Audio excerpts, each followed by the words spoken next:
The glittering chandeliers of the sterling gala cast long, cruel shadows. For Sophia Thorne, they felt like prison bars.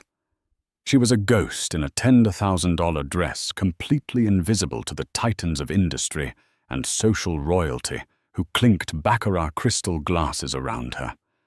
Her husband, Marcus, the man who was supposed to be her partner, hadn't looked at her in an hour. He was too busy laughing with the very people who looked right through her. But the night was far from over, and the same doors Sophia was ignored at would soon swing open again, this time with an escort that would bring this entire glittering, heartless room to its knees. The invitation had been thick, cream-colored cardstock, smelling faintly of expensive ink and expectation. It was embossed with the gold crest of the Sterling Foundation, and its arrival had sent Marcus Thorne into a state of near euphoria for a week.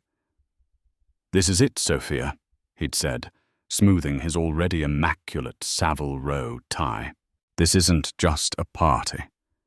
This is the room, the only room that matters in London tonight." Sophia Thorne, nay. Alistair had simply nodded.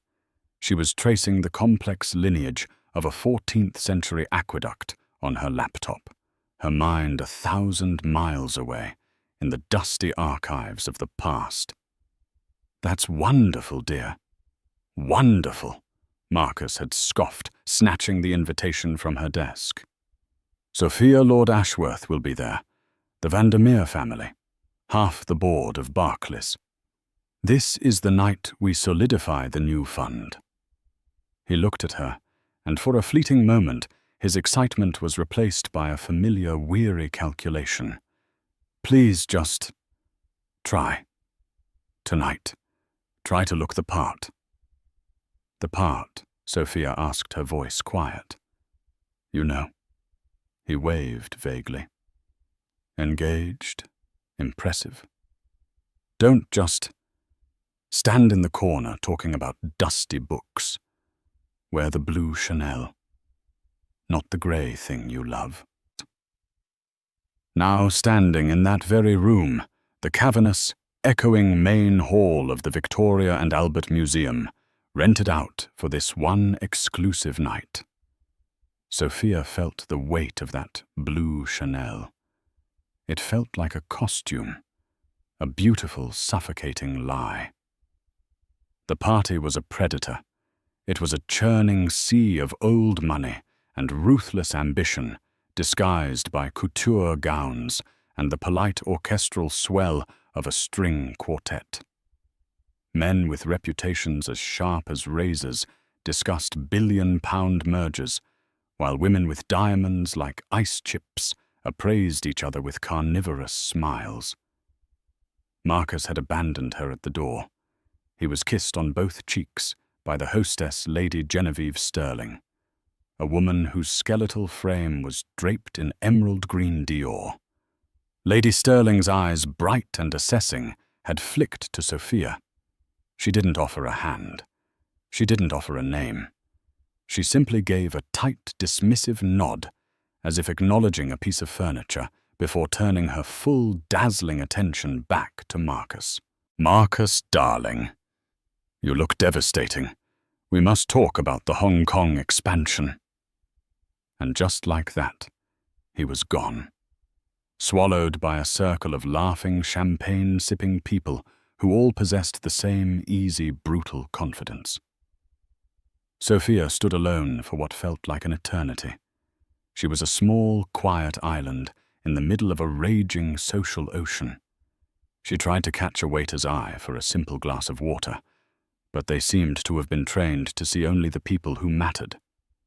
Their trays of champagne flutes and intricate canapes, tuna tartare on squid ink crackers, figs stuffed with truffle-infused goat cheese, floated past her as if she were a hologram. She clutched her small beaded clutch and tried to look fascinated by a nearby Rodin sculpture, but she could feel the glances. They weren't direct. They were side eyes, quick up-and-down assessments that dismissed her in a single cold instant. She was not one of them. She didn't have the right laugh, the right posture, the right air of inherited effortless superiority. Marcus was a chameleon. He came from a solid upper-middle-class background, but he had mastered the accent, the mannerisms, the entire performance of the global elite.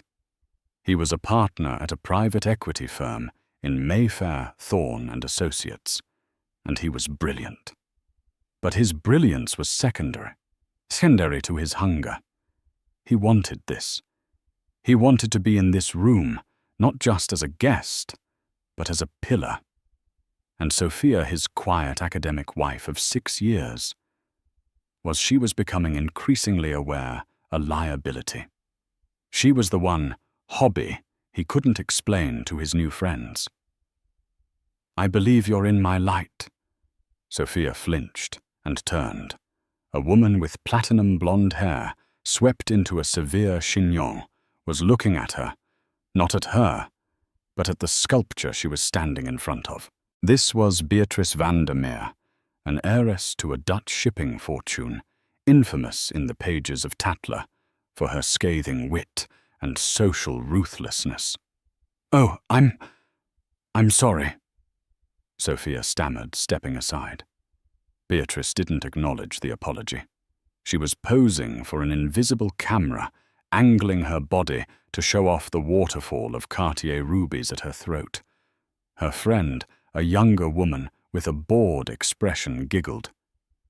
"Beatrice, you're terrible," the friend whispered, loud enough to be heard. "I just detest clutter," Beatrice replied, her voice like cracking ice. "This gala is meant to be for the A-list, not their administrative staff." The insult was so precise, so surgically cruel, that Sophia had no defense. She felt a hot flush of shame creep up her neck. She looked desperately for Marcus. He was 20 feet away, his back to her, roaring with laughter at a joke Lord Ashworth had just made. He was in his element. He hadn't even noticed she was gone. Sophia turned her simple Chanel dress, feeling like sackcloth, and walked away from the glittering crowd, melting into the shadows by the cloisters, her invisibility now a painful physical cloak. In the shadowed alcove, Sophia took a deep, steadying breath, fighting the childish, ridiculous urge to cry. It was just a party. It was just a group of shallow, unhappy people. It didn't matter. But it did. It mattered because the man who was supposed to be her anchor was the one who had cut the rope. She watched him. He was a masterpiece of social climbing. He moved with a practiced ease, his hand on one man's shoulder, a shared conspiratorial whisper with another. He was refilling Beatrice van der Meer's champagne. His head bent close, his laugh lines crinkling. He looked charming. He looked handsome. He looked like a complete stranger. A waiter finally passed by, and Sophia managed to flag him down. "Could I just have a glass of water, please?" The waiter, a young man with a stressed expression, paused. "Of course, madame." He glanced over her shoulder at the main crowd. "Are you with one of the guests?" The question hung in the air. "Are you one of us, or did you slip in?" "I'm with my husband," Sophia said, her voice tighter than she intended. "Marcus Thorne." The waiter's demeanor changed instantly. "Oh, Mr. Thorne. My apologies, madam. Right away." Even the staff knew the hierarchy. Marcus was a name. She was just with him. She sighed and turned to face the room again, deciding she would give it 10 more minutes. She would make one more attempt for Marcus's sake. Then she would plead a headache and take an Uber home to her quiet flat in South Kensington, back to her books and her real life. She stepped back into the light, trying to find a friendly face, or at least a neutral one. She saw a small group clustered near the bar, and summoning every ounce of courage, she walked over, intending to simply stand at the edge and listen. Beatrice Vandermeer was there holding court. So I told him if the yacht isn't at least 200 feet, it's not a yacht, it's a dinghy, and I don't do dinghies. The group, which included Marcus, laughed. Beatrice's cold eyes landed on Sophia as she approached. A small, cruel smile played on her lips. She didn't pause her story. Instead, she reached out, and as if Sophia wasn't there, tapped Marcus on the arm. "Marcus, darling," she purred loud enough for the entire circle to hear. "I must congratulate you. Your presentation at the Davos summit was apparently brilliant." "It was just a few projections, Beatrice," Marcus said, though he was clearly preening. "Don't be modest. Father said you're the sharpest tool in the shed." Which, she continued, her gaze finally sliding to Sophia, "must make coming home so dull." The silence was a slap. Sophia froze. It was a direct hit, an execution in the middle of the ballroom. Marcus had a choice, a clear, distinct choice. He could defend his wife. He could draw her into the circle. He could say, "Actually, Sophia is the sharpest person I know." Or, "Sophia, you remember Beatrice." He did neither. He laughed, a short, awkward, dismissive laugh. "Beatrice, you're absolutely wicked." He then turned away from Sophia, physically blocking her from the group. "Now about that Hong Kong fund. Lord Ashworth, you were saying." The circle closed. The wall of expensive suits and silk dresses reformed, and Sophia was once again on the outside. But this was worse. This wasn't an oversight. It was an endorsement. Her husband had publicly co-signed her irrelevance. Sophia stood there for a full 30 seconds, the blood draining from her face, leaving her cold. The orchestral music seemed to swell, mocking her. She could feel the pitying, contemptuous stares of the few who had witnessed the exchange. That's his wife, poor thing. No wonder he leaves her by the sculptures. She didn't make a sound. She didn't cause a scene. She simply turned around. With a dignity that cost her everything, she walked across the vast marble floor, past the Rodin, past the towering floral arrangements, and straight towards the grand arched exit. She didn't look back. If she had, she would have seen Marcus, mid-sentence, finally notice her departure. He frowned, a flicker of annoyance crossing his face. A social foul. His wife was leaving. It was inconvenient. He excused himself from the group, not with urgency, but with the exasperated sigh of a man whose dog has just slipped its leash.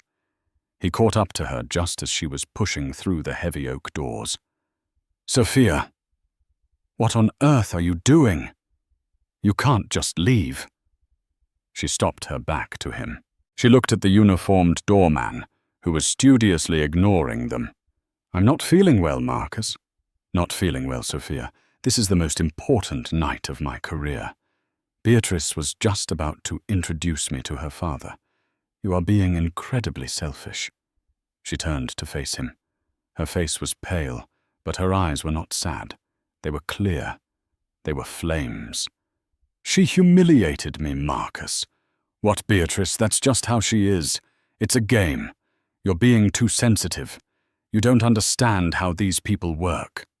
"No," Sophia said, her voice dangerously quiet. "I think I understand perfectly, and I understand you." "What is that supposed to mean?" he hissed, his eyes darting around to see if anyone was watching. "It means you're a coward," she said, not with anger, but with the simple finality of a diagnosis. Marcus's face darkened. "You will not speak to me like that. Not here. Not ever. You are my wife. Now get back inside, smile, and for God's sake try." "No," she said. "Sophia, I am not joking. Get back in there." He reached out and grabbed her arm. It was the first time he had ever laid a hand on her in anger. The doorman stiffened. Sophia looked down at his hand on her arm, his manicured fingers digging into the delicate Chanel fabric. Then she looked back up at his face. She didn't struggle. She didn't pull away. She just waited. "Let go of me, Marcus. Not until you agree to, ma'am." The doorman stepped forward, his face carefully neutral. "Is everything all right?" Marcus dropped his hand, as if he'd been burned, his face flushing with rage. "Everything is fine. My wife is just overwrought." "I am leaving," Sophia said, addressing the doorman.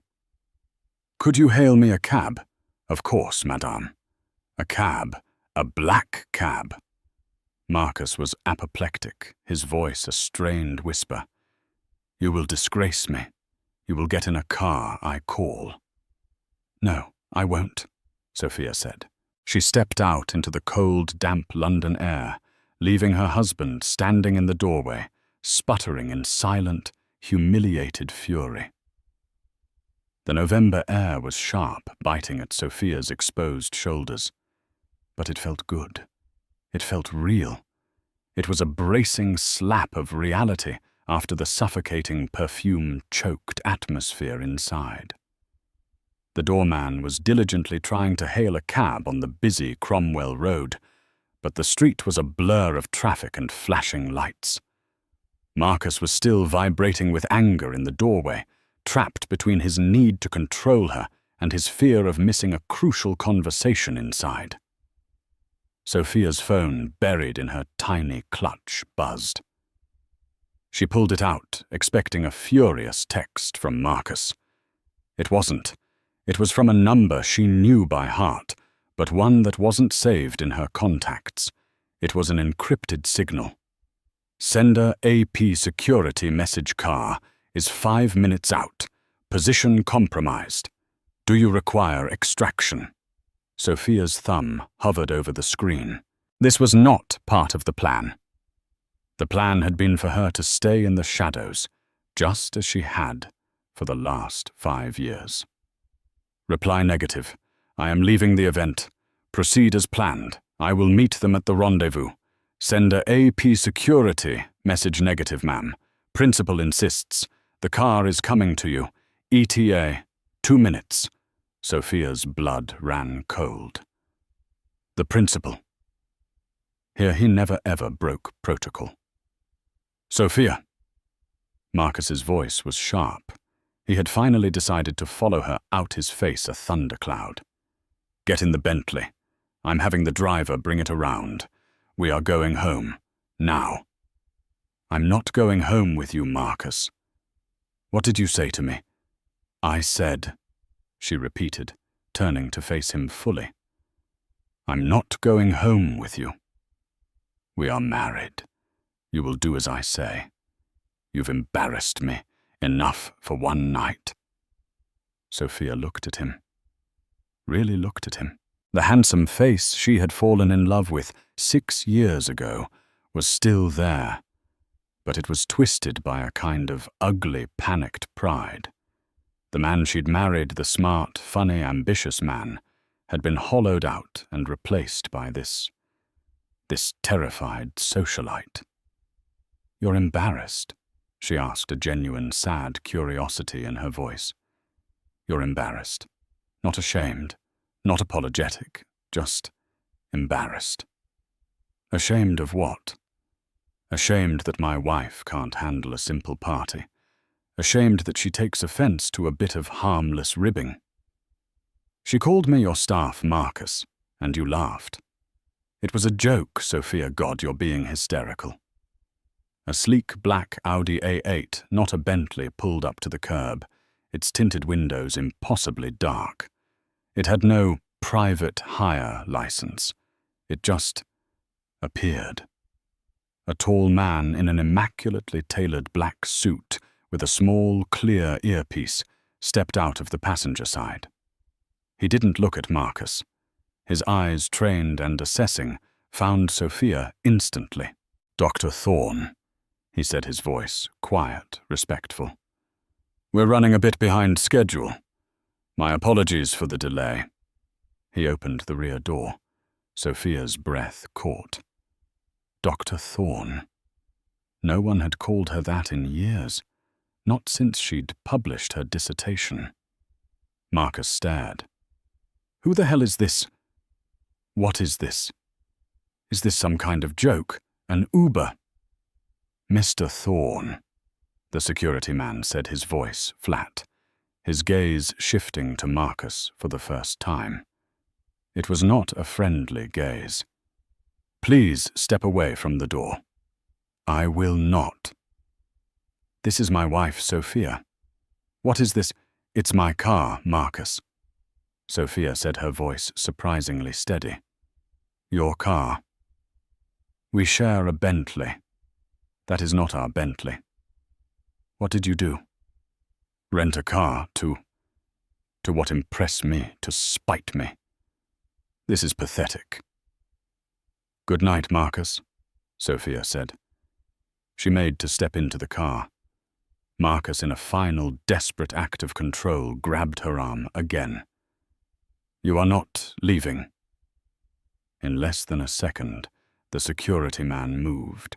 He didn't touch Marcus. He simply interposed his own body, a solid wall of muscle between them. "Sir, I will not ask you again. Remove your hand from Dr. Thorne. Now." The menace was unspoken, but absolute. Marcus, who had built his life on bluffing, knew a superior hand when he saw one. He recoiled, his hand dropping. "Sophia." He stammered, his rage turning to confusion. "What is going on?" Sophia just looked at him, her expression unreadable. Then she slid into the plush, leather-scented darkness of the Audi.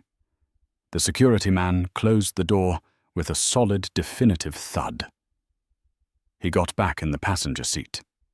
And just before the car pulled away, another vehicle, a black Range Rover, pulled up seamlessly behind it. And another. A third car, a dark blue Bentley Mulsanne, with a small discreet flag on the bonnet, pulled to a stop just in front. Marcus stood on the pavement, frozen. This wasn't a car. This was a motorcade. The doorman, who had seen everything, was now standing at rigid attention, his face pale with shock. He wasn't looking at Marcus. He was looking at the small, unmistakable flag on the lead car's bonnet. The Royal Standard. Inside the V&A, the party had reached its zenith. The champagne was flowing, the laughter was loud, and the deals were being sketched out on cocktail napkins. Lady Genevieve Sterling was feeling triumphant. The evening was a resounding success. The donations had already exceeded last year's total. Then her chief of event security, a severe-looking woman named Harris, touched her elbow. "My lady," Harris murmured, her voice tight. "We have a situation at the entrance." "A situation? What, a protester?" Lady Sterling's face soured. "I told you to handle security." "No, my lady. It's RPO." "RPO. Royal Protection. They're here. They're securing the entrance and sweeping the main hall." Lady Sterling's blood turned to ice. "Here. For me. No one told me." Is it His Majesty? That would be a coup beyond her wildest dreams. "We don't know who the principal is, my lady. They just informed us that they are on site and that a member of the royal family will be arriving in 90 seconds. 90 seconds! Lady Sterling nearly shrieked. She frantically scanned her own dress. "Good God! Why wasn't I informed? This is a disaster. Get the quartet to play the anthem." "No, that's too much. Just get everyone to be quiet." The word spread through the room like a virus. It started with the staff, who suddenly stood at attention, their backs rigid. Then the security teams, previously disguised as guests, materialized, speaking quietly into their cuffs. The whispers began. "What's happening? It's security. Did something happen? Look, by the door, those are the royal detail." The entire boisterous, self-important room fell silent. All eyes turned to the grand arched entrance. Marcus Thorne stumbled back, inside his face the color of ash. He looked like he had seen a ghost. "Marcus, darling." Beatrice Vandermeer glided over, her ruby necklace flashing. "You look dreadful. Did your little mouse actually leave you?" How utterly embarrassing. Marcus didn't seem to hear her. He was staring at the door, his hands shaking. "A motorcade," he mumbled. "The flag." "What are you babbling about?" Beatrice said, annoyed. At that moment, Lady Genevieve Sterling, her face stretched into a terrified rictus of a smile, stepped onto the small stage, tapping the microphone. "Ladies, gentlemen," her voice was a high, trembling squeak, "if I could have your attention, we are unexpectedly and profoundly honored to be joined by a last-minute, very special guest." The great oak doors swung open. 2 uniformed Metropolitan Police officers entered first, followed by 4 men in black suits, the Royal Protection Detail. They fanned out, creating a secure human perimeter. The room held its breath. Lord Ashworth unconsciously straightened his bow tie. Beatrice Vandermeer stood on her tiptoes, her eyes wide with greedy anticipation. Was it Catherine? Or perhaps Camilla? And then he walked in. It was the Prince of Wales. A collective gasp sucked the air from the room. Prince William, heir to the throne, was here. In their room. He was dressed in a flawless, dark navy tuxedo, looking every bit the future king. The guests were paralyzed, a mixture of awe and panic. People began to curtsy and bow their heads, a clumsy, uncoordinated ripple of deference. The prince smiled a polite, practiced smile and raised a hand. "Please, please, everyone. Enjoy your evening. I'm only here to collect a colleague. A colleague." He turned back to the doorway and extended his hand. And into the room, flanked by 2 more protection officers, walked Sophia Thorne. The silence in the room was no longer just quiet. It was a vacuum. It was a thick, crushing, absolute void of sound. Sophia walked into the hall she had fled in humiliation, not 10 minutes earlier. She was no longer wearing the Chanel coat. She was just in her simple blue dress. But she was not the same woman. Her shoulders were back, her chin was high, and she was on the arm of the Prince of Wales. Marcus Thorne made a sound, a small, choked gasp.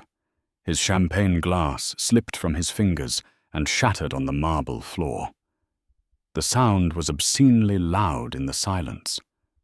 No one turned. No one looked at him. Every eye in the room, every titan of industry, every socialite, every lord and lady was fixed on Sophia. Beatrice Vandermeer's perfectly painted red lips parted. Her face, a moment ago so full of malicious glee, was now a grotesque mask of disbelief. What? No, it's not possible." Prince William escorted Sophia toward the center of the room, his hand resting possessively on the small of her back. They walked past the Rodin sculpture. They walked past the alcove where Sophia had hidden. They stopped right in front of the stage. Lady Genevieve Sterling scurried over, her face a chaotic mess of smiles and terror. She dropped into a deep, trembling curtsy. Your Royal Highness. We are... I had no idea. You are most welcome. And her eyes darted to Sophia, her brain utterly unable to process the data. Lady Sterling, the prince said, his voice calm and carrying. Thank you for hosting. I must apologize for our unconventional arrival. I was meant to be here much earlier, but my flight from Geneva was delayed, and I simply could not let the evening proceed without personally honoring your guest of honor. Lady Sterling blinked. Our guest of honor, sir. The prince smiled warmly, and he turned his full, undivided attention to Sophia. You all know the Helios Initiative, I assume. A murmur went through the crowd. Of course they did. The Helios Initiative was the most talked about, most mysterious, and most effective climate action fund on the planet. It had appeared from nowhere 5 years ago, and had since channeled over £20 billion into cutting-edge green technology desalination plants, carbon capture projects, sustainable agriculture. It was more effective than most governments. Its founder was famously, stubbornly, aggressively anonymous. They were known in the press only as the architect. The Helios Initiative, the prince continued, has been a cornerstone of my own environmental work. The architect has become one of my closest advisors, and if I may be so bold, one of my dearest friends. For years, this person has refused all accolades, insisting the work, not the name, was what mattered. He paused, and his smile became mischievous. But tonight, Helios has just completed its final round of funding, securing the future of the project for the next 50 years. And I decided it was high time the world knew who to thank. He turned, took Sophia's hand and raised it. Lady Sterling, ladies and gentlemen, it is my profound honor and my personal joy to finally introduce you to the founder, the chief architect, and the brilliant mind behind the Helios Initiative, Dr. Sophia Alastair Thorne. The name hit the room like a sonic boom. Dr. Sophia Alastair Thorne. Beatrice Vandermeer grabbed the arm of the woman next to her, her nails digging in. Doctor, her. Marcus Thorne was rigid. His mind was flashing back through 6 years of marriage. Sophia bent over her laptop at 3 a.m. Just research, dear. Her boring conference calls. It's just an academic panel, you'd be bored. The private locked office in their flat he was never allowed to enter. It's my sanctuary, Marcus. Please. The trips to Zurich, Nairobi, and Singapore she took alone. Just archival work. It wasn't a hobby. It wasn't dusty books. It was a multi-billion-pound global enterprise. The room, after a moment of stunned paralysis, exploded. The applause was deafening, thunderous, not polite, but desperate. People were clapping not just for her, but to cover their own shock, their own miscalculation. Photographers who had been kept outside were now suddenly allowed in their flashes, turning the room into a strobing, chaotic scene. Sophia the ghost. Sophia the invisible wife. Sophia the staff. She was the most important person in the room. She had been all along.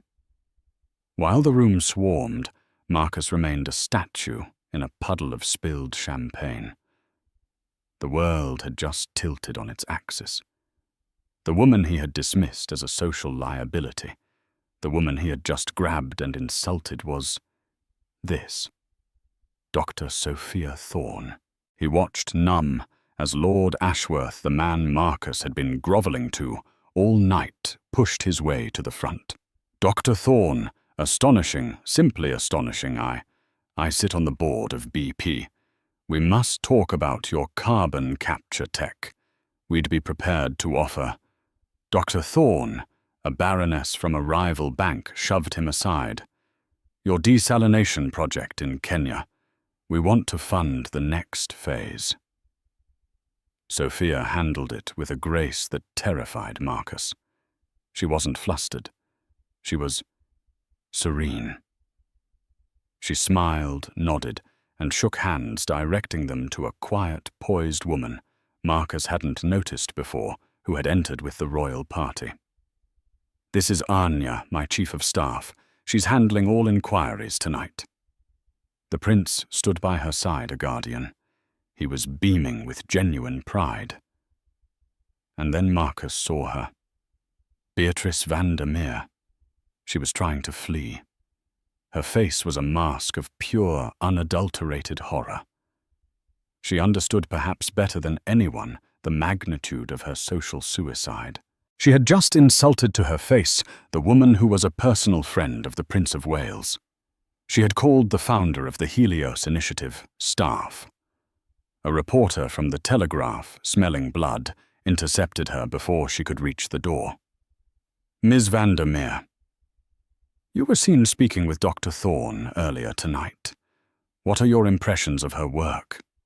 Beatrice's eyes were wide, panicked.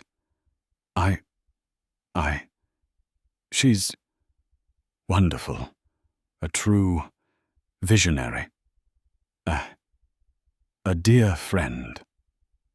The lie was so transparent, so pathetic, that even the reporter looked disgusted.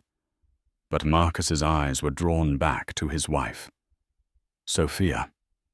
She was laughing at something the prince had whispered, her face alive and radiant in a way he hadn't seen since their wedding day. She looked beautiful. She looked powerful. She looked happy. He had to get to her. He had to fix this. He started pushing his way through the crowd, a desperate, clumsy salmon swimming upstream. Sophia, Sophia! He broke through the inner circle. He was standing right in front of them. Sophia. She stopped talking. The laughter died on her lips. She turned and looked at him. Her face was not angry. It was not sad. It was completely, terrifyingly blank. It was the look you give a stranger who has bothered you. The Prince of Wales, however, looked at him with an expression of pure, cold disdain. He knew. Sophia must have told him, or he had seen the exchange at the door. Sophia, Marcus panted, trying to smile. This is incredible. Why didn't you tell me, Dr. Thorne? I'm so proud. Sophia just looked at him. We should celebrate. He tried, his voice cracking. I'll have the Bentley. Mr. Thorne, the prince interrupted, his voice, quiet, but as sharp as a blade. I believe your wife is rather busy. Sir, your highness, you don't understand. She's my wife. I'm her husband. Are you? The prince asked a simple, devastating question. He then turned his back on Marcus, a social execution of breathtaking finality.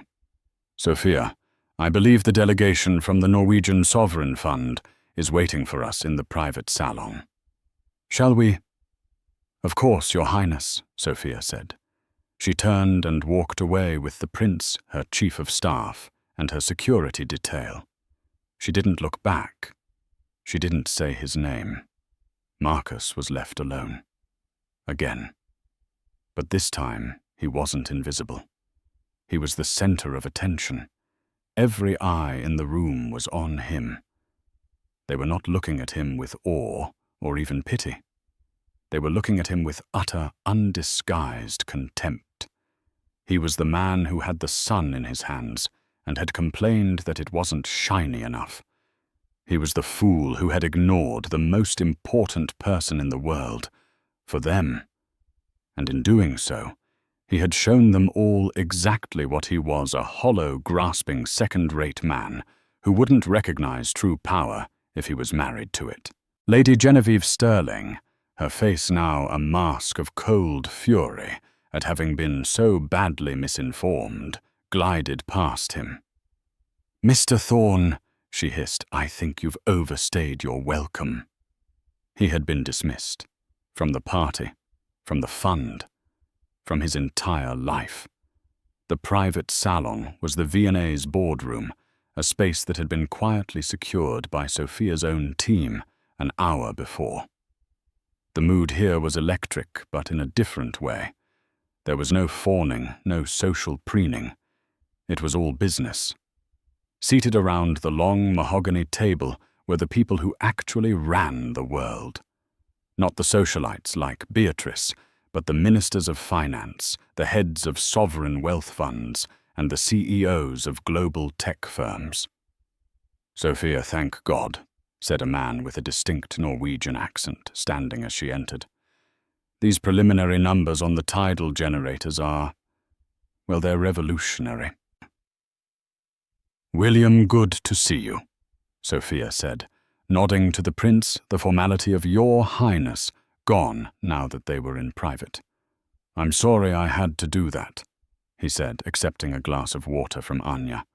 "But my security team intercepted a feed from the door. They saw your husband assault you." His face was grim. "I couldn't let that stand, and frankly it was time." "I know," Sophia said, taking a seat at the head of the table. "He made it easy." "Your husband," Anya, her sharp chief of staff, said with distaste, "is currently being removed from the premises by Lady Stirling's security. He's also been suspended from the Thorne and Associates board, pending an emergency ethics review as of 5 minutes ago." The board members who were at the gala held an impromptu vote in the men's room. Sophia absorbed this. She felt nothing. Not relief, not anger. Just a quiet, clean emptiness where her marriage used to be. "Right," Sophia said, all business. "Let's talk about Phase 4. Anya, pull up the thermal imaging data from the Arctic Circle. Eric, I want to talk to you about the seed fund for the new agricultural tech. William, I need you to lean on the Brazilian government. Their new policies are threatening the entire Amazon initiative." For the next 2 hours, Sophia was in her true element. She was not a wife. She was not a ghost. She was a general. She moved with a speed and precision that left the room breathless. She quoted staggering financial figures from memory, debated complex engineering principles, and navigated delicate geopolitical tensions with the skill of a seasoned diplomat. This was Dr. Sophia Thorne. The Prince of Wales watched her not as a royal but as a student. She was, he had often thought, one of the most brilliant human beings he had ever met. He had first encountered her work through a white paper she had anonymously submitted to his own environmental prize. It was so revolutionary that his team thought it was a hoax. He had sought her out, finding a quiet, unassuming academic in a small London flat. He had become the patron and public face of her fund, using his status to open doors, while she, the architect, built the entire machine in secret. She had insisted on anonymity, terrified that the shallow worship of personality would corrupt the purity of the work, and perhaps terrified of what it would do to her life with Marcus, a man she still on some level loved, or at least loved the memory of. Tonight, that was over. Finally, the meeting wound down. Deals were struck. Papers were signed. The world had, in a small but tangible way, been saved a little more. "A triumph, Sophia. As always," the Norwegian minister said, shaking her hand. As the room cleared, only Sophia and the prince remained. "You're staying at the Savoy tonight, yes?" he asked gently. "Anya has your suite ready." "Yes. Thank you, William." For everything. You did this, Sophia, not me. I just held the door. He paused, his expression serious. Are you all right with him? Sophia looked out the boardroom window down at the gala she had left behind. The party was breaking up. The guests were spilling out their faces animated, all talking about one thing. About her. I was invisible for 6 years, Sophia said, her voice soft. I told myself it was for the work, but it was also for him. I thought if I made myself small enough, he would finally see me. I thought if I didn't overshadow him, he would feel secure enough to love me. She shook her head, a small, sad smile. What a fool I was. You can't love a shadow. He didn't deserve you, Sophia, William said quietly. No, she agreed. He didn't. But the worst part is I let him think I didn't deserve him. She stood up, smoothing her dress. That ends tonight. Her security detail stepped forward. Dr. Thorne, the car is ready. She walked out of the V&A, not through the main entrance, but through a private exit, her team surrounding her. She stepped into the Royal Bentley, and as it pulled away, she didn't even glance at the curb where a lone, pathetic figure stood in the rain, trying to hail a cab. Sophia awoke in a bed that felt like a cloud. The sheets of thread count so high they felt like water. Sun was streaming through the vast windows of the royal suite at the Savoy, illuminating the Thames below. Her phone, a new secure one Anya had provided, was on the nightstand. The old one, the one with Marcus's texts, was probably at the bottom of a river by now. She sat up, and Anya entered with a pot of coffee. Good morning, Doctor. Anya, you can call me Sophia when we're not in meetings.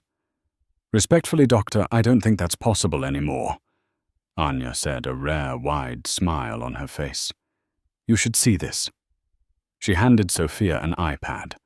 It was every major news site.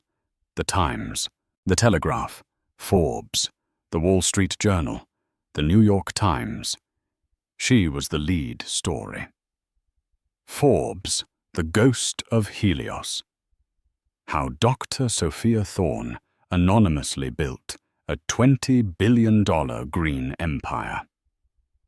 The Times, the architect unmasked Prince William, reveals quiet academic as global climate savior. The stories featured pictures from last night. Sophia poised and radiant next to the prince. Sophia commanding the room. And then the other pictures. A grainy, long-lens shot of Marcus grabbing her arm at the door. A photo of Marcus, his face a mask of slack-jawed shock. A final devastating picture of Marcus alone on the curb, his suit soaked, looking utterly defeated. The narrative was brutal and clear. The social media world had already convicted him. He was the man who ignored the sun. What about Beatrice? Sophia asked, her voice small. Anya's smile became a grin. Oh, that's the best part. The Daily Mail has a 5-page spread. The socialite suicide. Beatrice van der Meer calls billionaire architect staff. Her father's company has lost 12% on the stock market this morning. He's released a statement publicly disavowing her, and she's apparently on a plane to a wellness retreat in Switzerland with no return date. Sophia read the articles, a strange, cold vindication washing over her. It wasn't triumph, it was justice. And Marcus, his firm Thorne and Associates, officially terminated his contract an hour ago. Gross ethical misconduct, and bringing the firm into disrepute. It seems his entire stable of clients was built on the idea of his connections. The moment the truly connected people, namely the Prince of Wales, publicly cut him, his value evaporated. The other partners are buying him out for pennies on the pound. He was ruined. He had chased the glittering, shallow world of the elite, and that same world had turned and devoured him the second he became inconvenient. Sophia sipped her coffee. It was the best coffee she had ever tasted. The hotel phone rang. Anya answered it, listened, and then covered the receiver. "It's a Mr. Marcus Thorne. He's in the lobby. He's begging to see you." Sophia looked out the window at the river. She watched a small boat cut through the water, leaving a clean white wake. "No," she said. Tell him Dr. Thorne is unavailable. She's in a meeting, and she will be for the rest of her life." Anya relayed the message and hung up. Sophia stood, walked to the mirror, and looked at herself. She saw the academic, the wife, the ghost, and then they all faded, leaving just her. Sophia. The architect. She was finally visible. 6 months had passed since the night of the Sterling Gala. The name Sophia Thorne was now uttered in the same hallowed, hushed tones as Musk or Gates, but with a different, more profound reverence. She wasn't just seen as a disruptor, she was seen as a restorer. The cover of Time magazine hadn't just featured her face. It had been a striking minimalist portrait titled simply The Architect. The Helios Foundation had moved from the collection of scattered secret offices Sophia had run from her flat and a dozen anonymous server rooms. Its new headquarters was a marvel of sustainable architecture, a living building on the bank of the Thames that seemed to have grown organically from the earth. It was constructed of reclaimed timber, self-healing concrete, and glass that micro-adjusted to the sun's angle. It was powered entirely by its own tidal generators, and the central atrium where today's event was being held felt less like a corporate lobby and more like a Californian redwood forest. This was Sophia's room, not a borrowed glittering cage like the V&A, but a space she had designed and built from the ground up.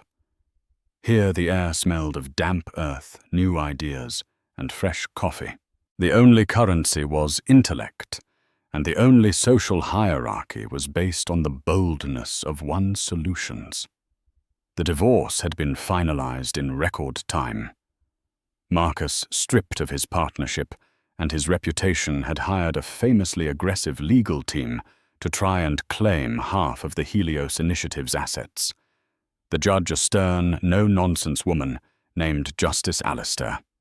No relation, a fact that had caused Marcus to pale, had reviewed the case for less than an hour. She had ruled that the initiative, a charitable trust established long before the marriage had irretrievably broken down, was not a marital asset. She had almost laughed him out of court. Marcus was left with half the proceeds from the South Kensington flat, and a name so toxic he couldn't get a lunch meeting at a pret-a-manger. Anya, now the official COO of Helios, and Sophia's ever-present right hand, had given her the final update that morning. "Mr. Thorne," Anya had said, reading from her tablet with a clinical lack of emotion, "is now a junior associate at his father's small accounting firm in Sussex. He's renting a room above the Gilded Lion pub. His 47 emails from last night have been filtered per protocol." "And Beatrice Vandermeer?" Sophia had asked, not out of malice, but for a sense of complete closure. "Ah," Anya said, a rare, cold smile touching her lips. "Still on her indefinite wellness retreat in Gstad. Her father, furious at the hit his stock took, has publicly cut her off until she learns some humility.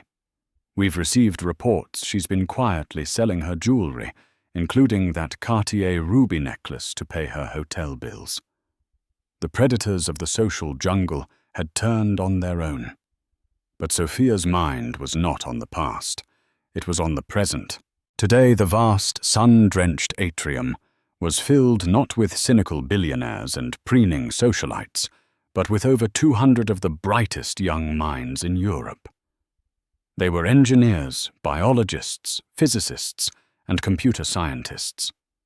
Today was the inauguration of the Alistair Grant for Women in Science, a £10 million annual fund Sophia had established in honor of her mother. Sophia stood on the simple, reclaimed wood podium. She wasn't in Chanel. She wore a sharp, dark green suit, her hair pulled back in a practical, elegant knot. She was not nervous. She was home.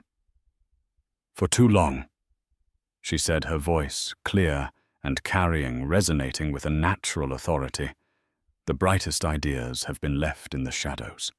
For too long, the people with the real solutions, the real power, have been told to be quiet, to wait their turn to stand in the corner. The room was utterly silent, hanging on her every word. She saw young women in lab coats, in jeans, in hijabs, all looking at her with a fierce, brilliant, tangible hope. This was a different kind of power. It wasn't the power to exclude, it was the power to ignite. They've been told they don't look the part, she continued, a subtle, sharp edge to her voice. They've been told their work is dull. They've been treated like administrative staff at a party they rightfully own. The Alistair Grant is not a gift. It is an accelerant. It is a key. We are not just opening the door for you. We are handing you the blueprints and the funding to build an entirely new house. The applause was a thunderous, genuine, joyful roar. It went on for a full minute. As she stepped down, a familiar figure moved through the crowd to greet her, his security detail melting discreetly into the background.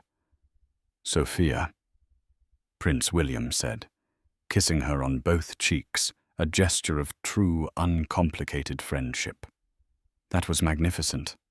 You're a natural at this. I'm learning, William. She smiled. It's different. Speaking to a room where you aren't invisible. Invisible.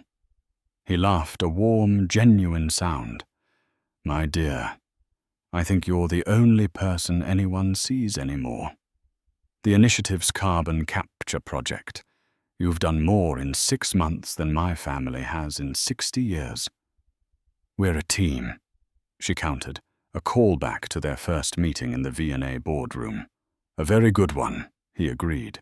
He was pulled away by the Minister for Energy, and at the same moment, a young woman no older than 20 stepped forward, clutching a tablet as if it were a life raft.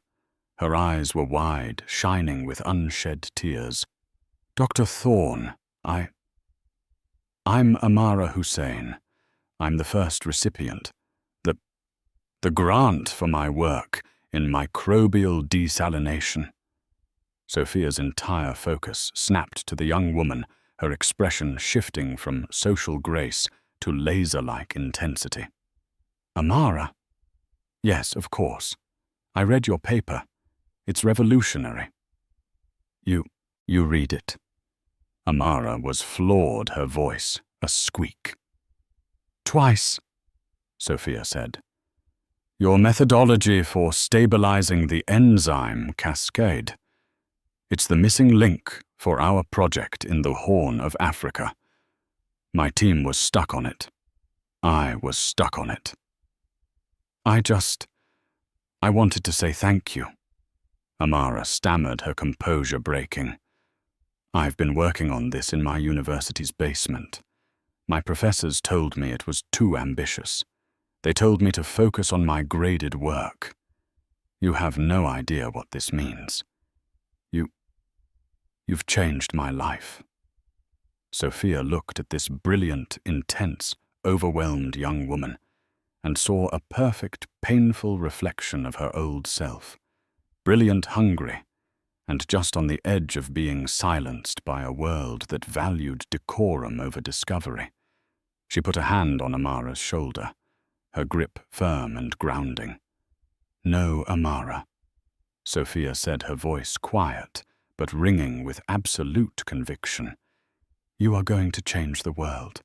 I'm just here to make sure no one ever stands in your light." Sophia watched her walk away, not to a corner, but to the center of the atrium, where the head of her R&D department and 2 senior engineers were already waiting, eager to talk to her. Sophia smiled, a real bone-deep smile of profound satisfaction. She was no longer a +1. She was no longer an accessory, a shadow, or a social liability. She was the architect of her own life, and she was drawing the blueprints for a new world, one where brilliance was the only invitation required. And so Sophia Thorne's story isn't just about revenge. It's about revelation. It shows us that true worth isn't in the recognition we get from others, but in the work we do in silence. It's a reminder that the people who ignore you, the ones who try to make you feel small, are often the ones who are terrified of your light. Sophia's husband and the party guests thought she was a ghost, but she was the one with all the power. They were the ones who were truly invisible. What did you think of Sophia's incredible transformation? Have you ever been in a situation where you were completely underestimated, only to prove everyone wrong? Share your own stories in the comments below. And if you loved this story of justice and vindication, please hit that like button. Share it with someone who needs to hear it, and be sure to subscribe for more real-life drama every week. What would you do if the love of your life, the woman carrying your first child, vanished into thin air? For Liam Peterson, this wasn't a hypothetical question. One Tuesday morning, his pregnant wife, Elena, was there, her laughter echoing in their sunlit kitchen. By Tuesday afternoon, she was gone. No note, no call, no trace. The police had no leads, his friends had no answers, and his heart was shattering into a million pieces. He spent every waking second searching, praying, and descending into a personal hell. And then 10 days later, in the checkout line of a grocery store, he saw her. Not in the flesh, but on the cover of a magazine. And the woman staring back at him was not the wife he knew. The scent of brewing coffee and toasted sourdough was the metronome of Liam Peterson's mornings. It was a rhythm of domestic bliss he had come to cherish more than anything. On this particular Tuesday, the 7th of October, the sun streamed through the kitchen window of their charming suburban home in Maple Creek, illuminating the dust motes dancing in the air like tiny golden fairies. At the center of this idyllic scene was Elena, his Elena. 7 months pregnant, she had a glow that seemed to generate its own light. Her dark hair was loosely tied up, a few stray curls framing a face that was the very definition of contentment. She was humming a soft, tuneless melody as she carefully spread avocado on a slice of toast. Liam leaned against the doorframe, a quiet observer of his perfect world. They'd met 4 years ago at a small independent bookstore, a meet-cute so cliché they often laughed about it. He, an architect who appreciated clean lines and solid foundations, had been instantly captivated by her, a freelance illustrator whose life was a vibrant tapestry of color and imagination. She grounded his ambition. He structured her dreams. Staring again, "Mr. Peterson," she said without turning around, her voice warm and laced with amusement. "Guilty as charged, Mrs. Peterson," he replied, walking over and wrapping his arms around her from behind. He rested his hands on her swollen belly, feeling the gentle flutter of their daughter-to-be. "Just admiring my 2 favorite girls." Elena leaned back against his chest with a contented sigh. "Well, your second favorite girl is demanding avocado toast, and possibly pickles. He chuckled, kissing the top of her head. Whatever the princess wants, the princess gets. Their morning unfolded with the comfortable ease of a long-practiced routine. They talked about the nursery, debating once again between a soft lavender and a warm daffodil yellow for the walls. They discussed his upcoming presentation for a new city library project and her deadline for a children's book. It was all so wonderfully, beautifully normal. At 8:30 a.m., Liam kissed her goodbye. It was a lingering kiss, full of unspoken promises and the shared excitement for their future. "I'll be home by 6, he said. "Don't overdo it today, okay? Let the pencils rest." "I promise," she said, her eyes sparkling. "I have a date with a trashy novel and a foot bath." "Love you." "Love you more," he whispered, before grabbing his briefcase and heading out the door. The day at the firm was grueling. Liam was neck-deep in blueprints and zoning regulations, his mind a whirlwind of cantilevered beams and structural loads. He texted Elena around noon. "Thinking of you. How's the foot bath?" Usually she'd reply within minutes with a witty comment or a cute emoji. But by 1 p.m. there was no reply. He shrugged it off. She was probably napping. Pregnancy tired her out more than she let on. By 4 p.m., a small, cold knot of unease began to form in his stomach. He called her phone. It went straight to voicemail. That was unusual. Elena was meticulous about keeping her phone charged. He tried again at 4:30. Voicemail. And again at 5 Hazura. Voicemail. The unease was now a frantic, buzzing anxiety. He packed his things in a rush, giving his boss a clipped apology about a family matter, and sped home. The drive, usually a 25-minute buffer to decompress, was a torment of red lights and slow drivers each second, stretching into an eternity. He pulled into the driveway and saw her car, the sensible blue sedan, parked in its usual spot. A wave of relief washed over him. She was home. Maybe her phone died, and she fell asleep listening to that audiobook she loved. He chided himself for being so paranoid. But the moment he stepped inside, the silence of the house hit him like a physical blow. It wasn't a peaceful quiet. It was an empty, hollow silence. "Lena," he called out, his voice unnaturally loud. "Honey, I'm home." No answer.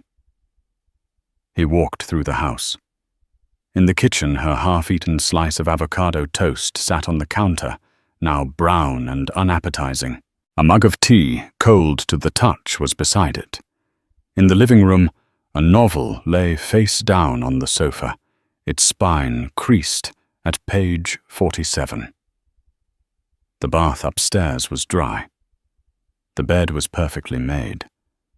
Everything was in its place, except for her. He checked the closets. Her clothes were there. He checked the bathroom. Her toiletries were lined up neatly. Her purse was gone. Her keys were gone. And her phone was presumably with her. He called her best friend, Sarah. "Hey, Sarah, it's Liam. Is Elena with you by any chance?" "Liam?" "No, I haven't spoken to her since yesterday. We were supposed to grab lunch tomorrow. Is everything okay?" Sarah's cheerful voice was jarring against his rising panic. "Yeah, I can't reach her," he said, trying to keep his voice steady. He called her mom, who lived 2 states away. She hadn't heard from Elena either, but promised to call if she did, her voice tightening with a mother's worry. By 7 p.m. the sun had set, and the house was shrouded in shadows that seemed to mock his happy memories from that morning. The beautiful normality had shattered, replaced by a terrifying void. He called the Maple Creek Police Department. The officer on the phone, a man named Henderson, was professionally calm, but sounded weary.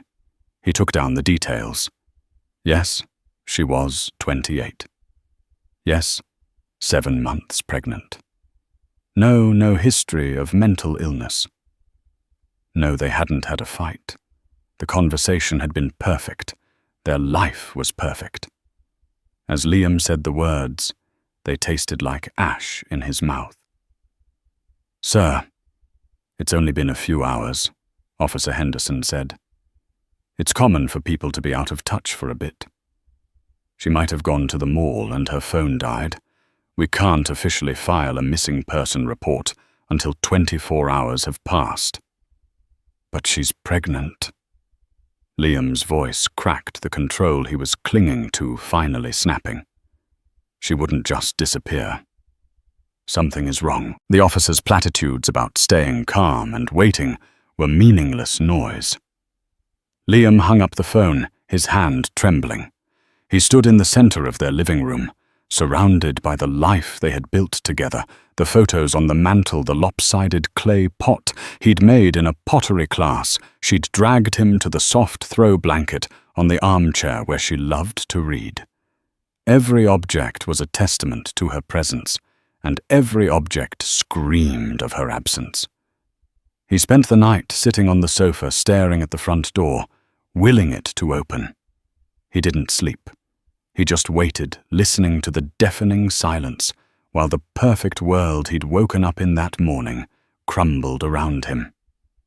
Tuesday had come and gone, and with it, so had Eleanor. The first 72 hours were a blur of bureaucratic nightmares and gut-wrenching fear. A missing person report was officially filed. Detective Isabella Rossi, a woman with sharp, empathetic eyes and a no-nonsense demeanor, was assigned to the case. She sat with Liam in his now sterile living room, her pen scratching against a notepad. The sound an unwelcome intrusion into the silence.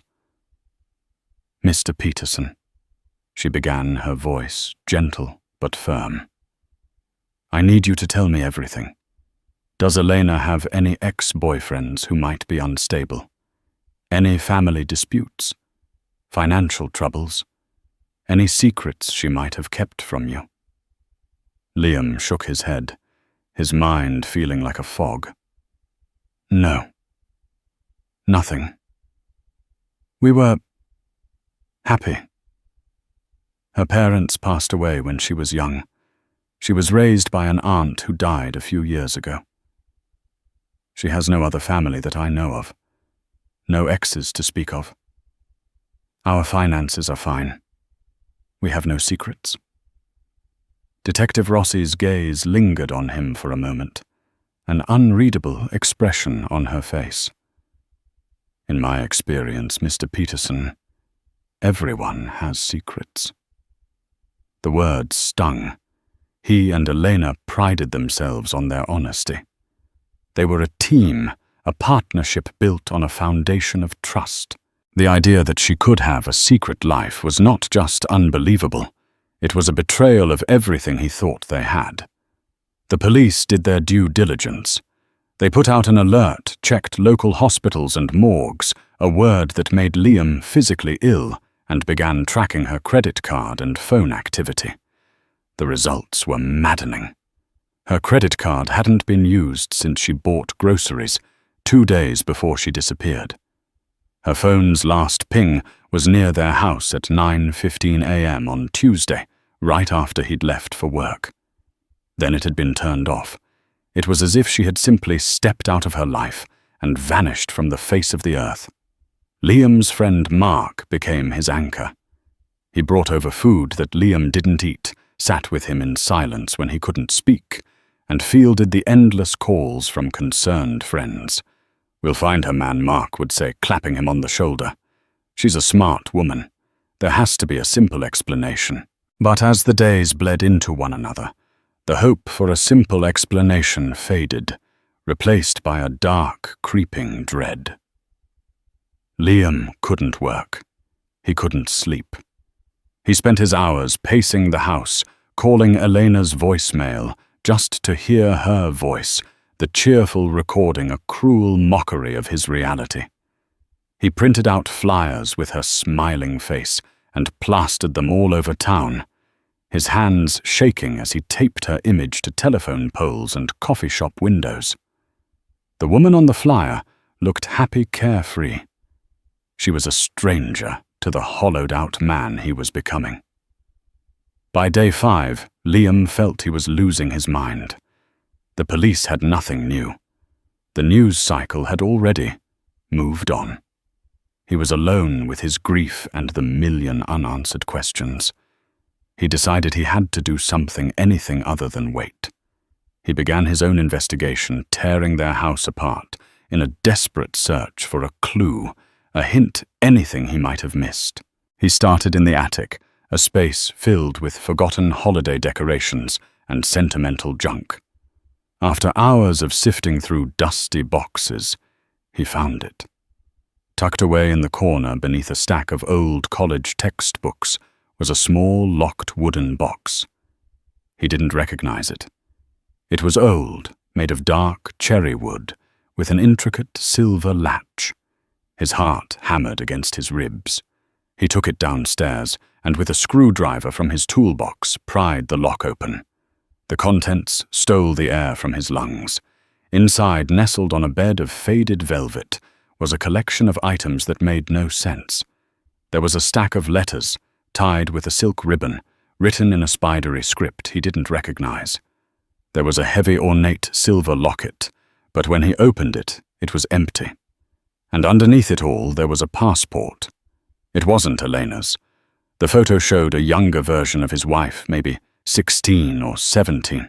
Her hair was longer, and her smile was strained, but it was unmistakably her. The name on the passport, however, was not Elena Miller.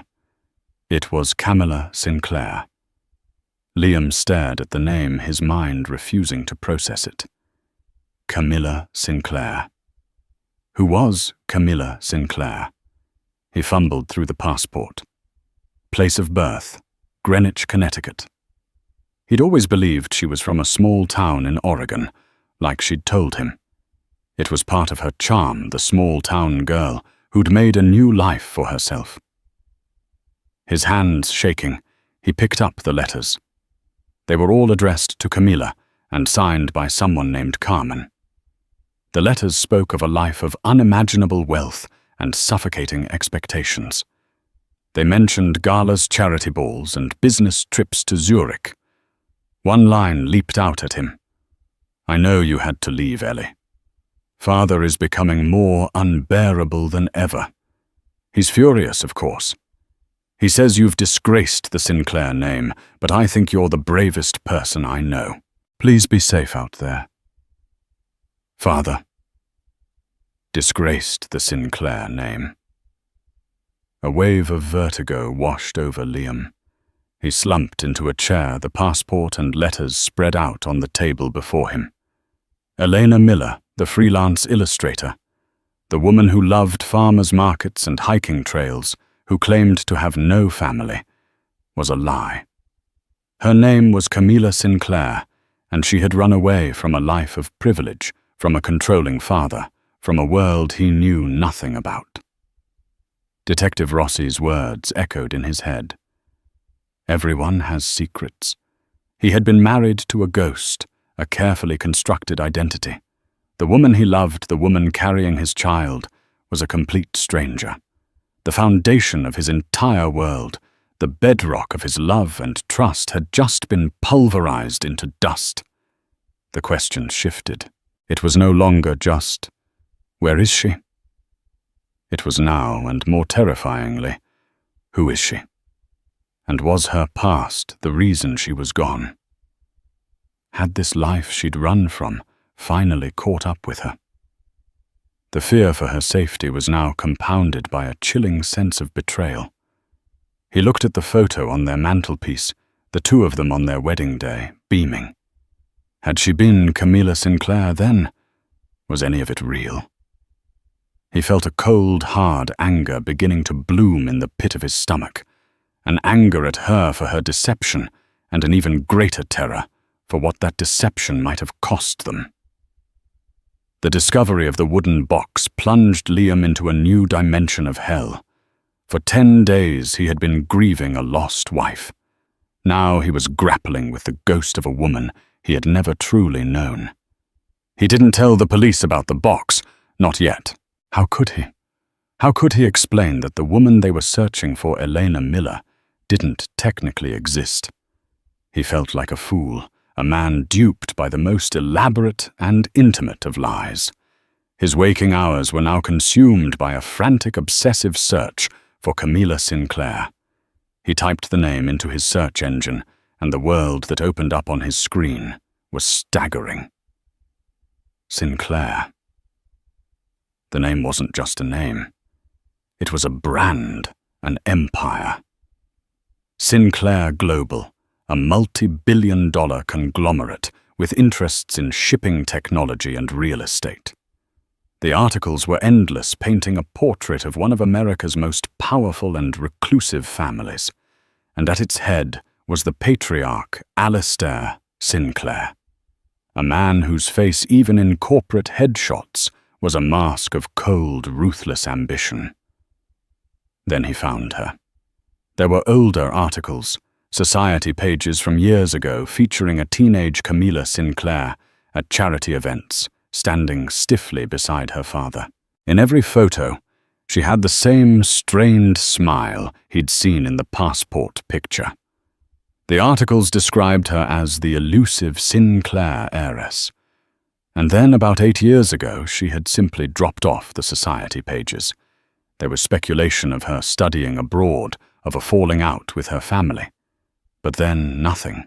She had vanished from their world just as completely as she had vanished from his. He had married a runaway heiress. The woman who clipped coupons and insisted on buying second-hand baby clothes was the sole heir to a fortune that could buy half of Maple Creek. The irony was so bitter it made him want to laugh and scream at the same time. His emotions were a tangled, chaotic mess. He felt betrayed, yes, but beneath the anger and confusion, the all-consuming love he had for her was still there now, twisted into a knot of terror. This wasn't just a woman who had lied about her name. This was a woman who had run from a powerful, controlling father. Had Alistair Sinclair found her? Was that why she was gone? Was she a prisoner in a gilded cage somewhere in Greenwich, Connecticut? On the 10th day of her disappearance, Liam forced himself to leave the house. He was out of coffee milk and any semblance of hope. The fluorescent lights of the local grocery store felt harsh and alien.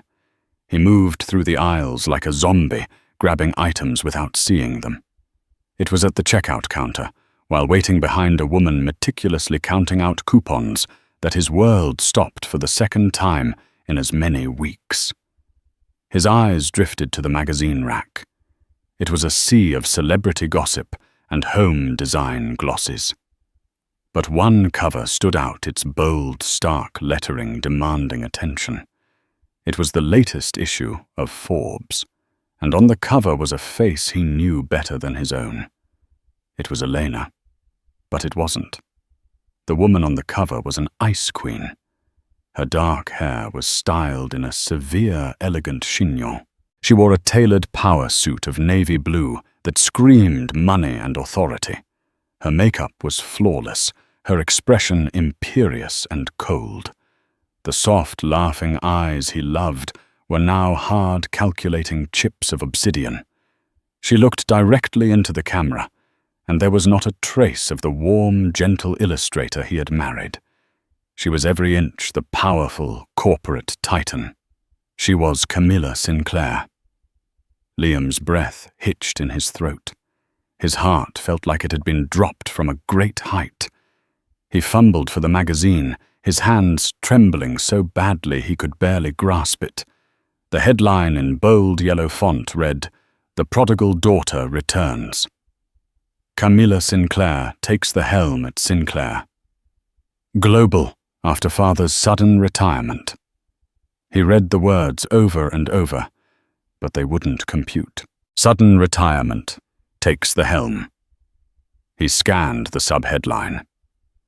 After an 8-year hiatus, the enigmatic heiress returns to claim her birthright, stunning Wall Street and ushering in a new era for the multi-billion-dollar empire. A wave of nausea and disbelief crashed over him. This wasn't a kidnapping. This wasn't a woman taken against her will. This was a choice. She had left him. She had walked out of their quiet, happy life, out of their shared future, and stepped back into the world she had supposedly fled. She had abandoned him and their unborn child to become a CEO. The cashier cleared her throat. "Sir, are you going to pay for that?"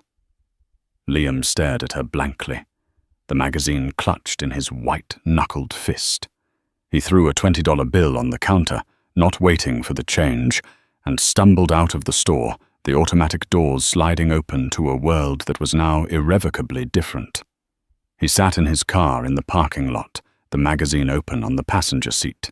He read the article, his vision blurring with tears of rage and heartbreak.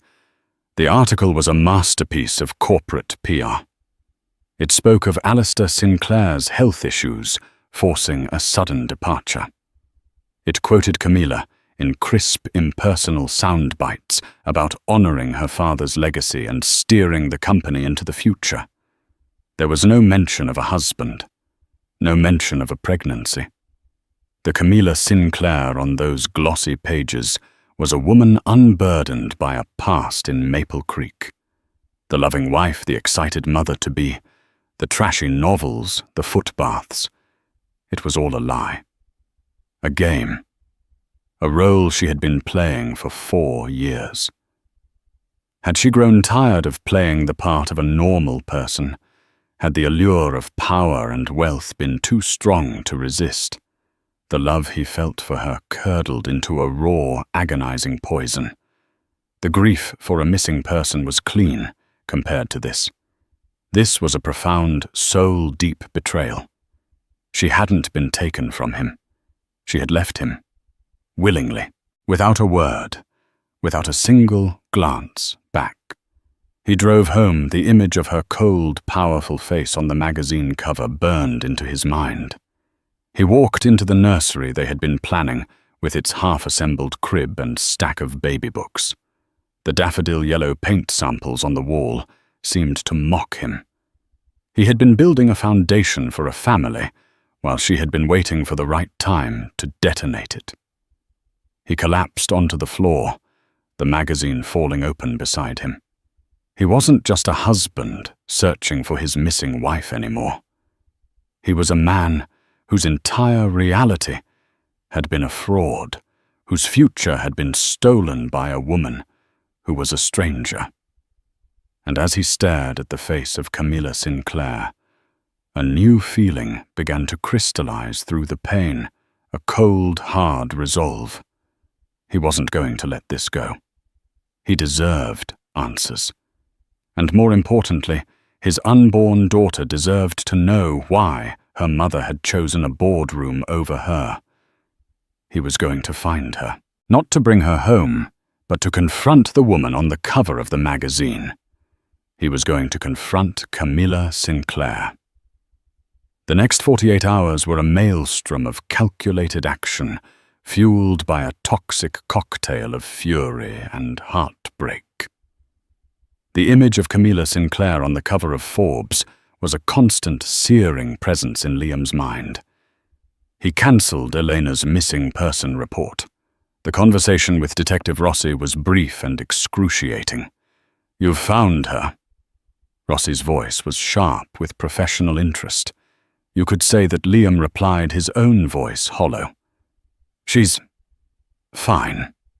It was a misunderstanding, a family matter. He could feel the detective's skepticism through the phone line. "Mr. Peterson, if you're in any trouble, I'm not." "Thank you for your help, Detective." He hung up before she could ask any more questions, before he had to voice the humiliating truth. "My wife didn't get it kidnapped. She just got a promotion. He booked a one-way train ticket to New York City. He packed a small bag with a few changes of clothes, the wooden box with its damning contents, and the Forbes magazine, which he now treated like a piece of evidence in the trial of his life. He called Mark and told him a version of the truth that Eleanor had left to deal with a family crisis she'd kept secret, and he was going to get answers. Mark's concern was palpable. "Liam, are you sure this is a good idea? Going after her like this? This sounds big. Maybe you should talk to a lawyer.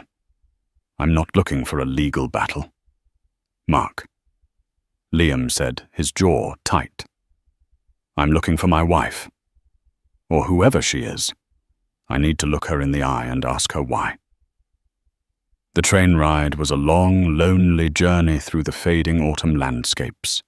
Liam stared out the window, but he didn't see the passing towns or the fiery colors of the trees. He saw Elena's face, not the cold mask from the magazine, but the real, laughing face he thought he knew. He saw her sipping hot chocolate by the fire, her eyes crinkling at the corners. He saw her asleep beside him, one hand resting protectively on her belly. Was any of that real emotion, or was it just part of her performance? The question was a form of torture. New York City was an assault on the senses, a stark contrast to the quiet grief of Maple Creek. The noise, the crowds, the towering buildings, it all felt oppressive. According to the magazine article, the Sinclair Global Headquarters was a sleek glass and steel skyscraper in the heart of Manhattan. That was his destination. Dressed in his best suit, hoping to project an air of confidence he absolutely did not feel, Liam walked into the lobby of the Sinclair Global Tower. It was less a lobby and more a cathedral of corporate power. Marble floors gleamed under recessed lighting, and a massive abstract sculpture dominated the center of the space. The air hummed with a quiet, intimidating energy. He approached the monolithic reception desk, where a woman with a headset and an unnervingly perfect smile sat. "Can I help you?" "Yes," Liam said, his voice steadier than he expected. "I'm here to see Camilla Sinclair." The receptionist's smile didn't falter, but her eyes did a quick, dismissive scan of him. "Do you have an appointment?" "No, but it's a personal matter." "My name is Liam Peterson. If you could just tell her I'm here, Miss Sinclair's schedule is managed by her executive assistant.